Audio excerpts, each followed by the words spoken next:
Hi everyone, and thank you for joining our session today.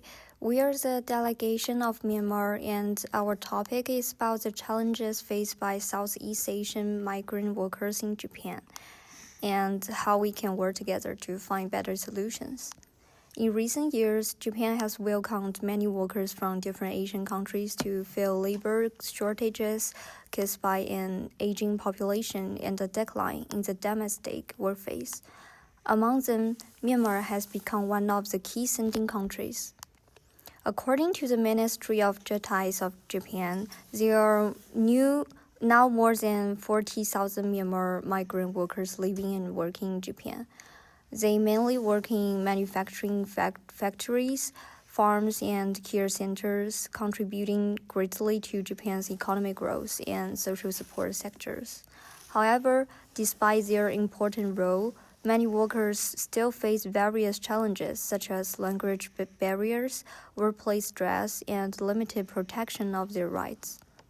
In our presentation today, we will introduce the current situation of Myanmar migrant workers, explain our government's position on this issue, and finally propose some practical solutions to strengthen Japan cooperation for better labor management and human rights protection. Thank you very much, and let us begin with an overview of the current situation in Myanmar. So first, let's look at scale and background.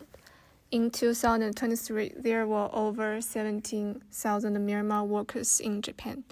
They mainly work in construction, manufacturing, agriculture, and caregiving.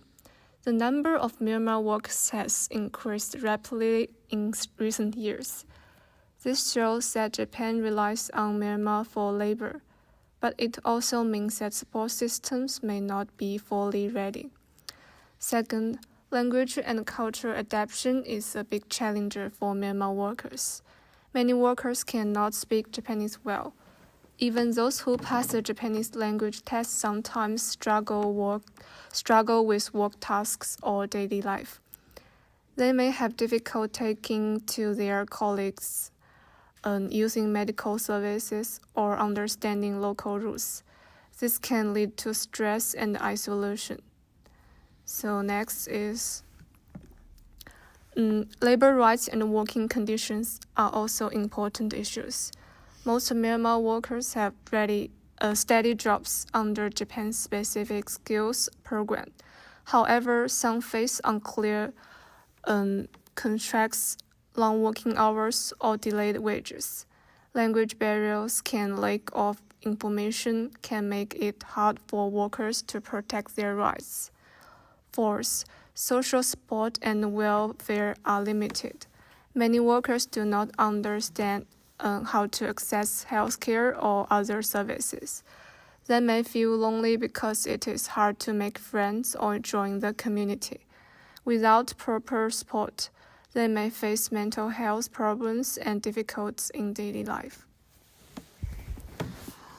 I cannot talk about the Myanmar's position and policy. Myanmar values its strong partnerships with Japan in the labor sector. The government believes the migration will manage safely and equally, can bring benefits to both countries. For Myanmar, it provides new job opportunities and skill training for young people. For Japan, it helps fill labor shortages in important industries such as manufacturing and carving. At the same time, we also recognize that this cooperation must protect the dignity and rights of every worker. Myanmar supports fair and transparent recruitment practice following the international labor standards set by the International Labour Organization. We call for greater accountability among recruitment agents and employees to make sure workers are not charged excessive fees or treated unfairly. In addition, Myanmar welcomes Japan's effort reforms its foreign labor programs.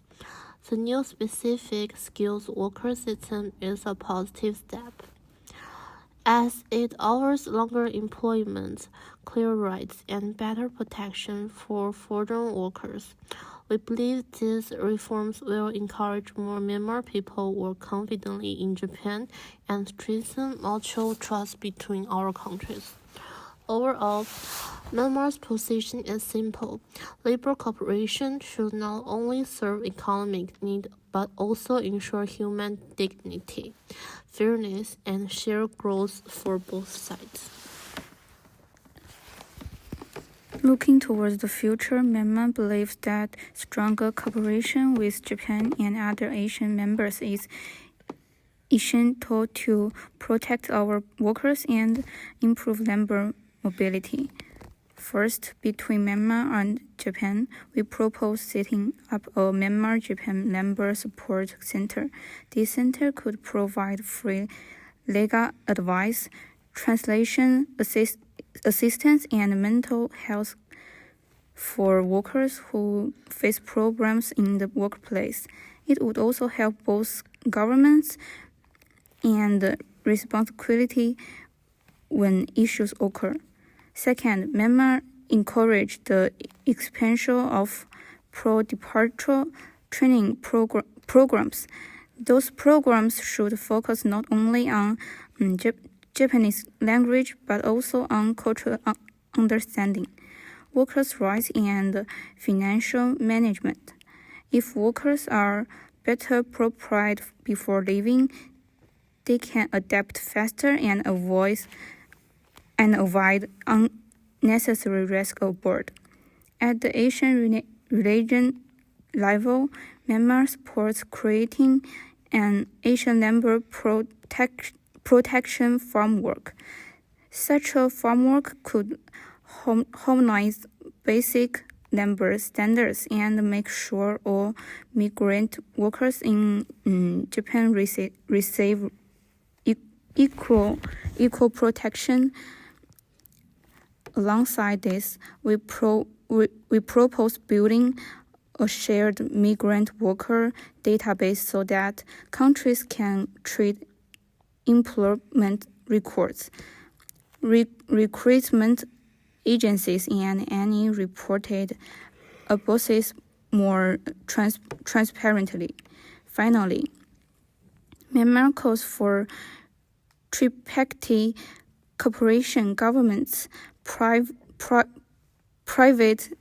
companies, and NGOs must work hand in hand.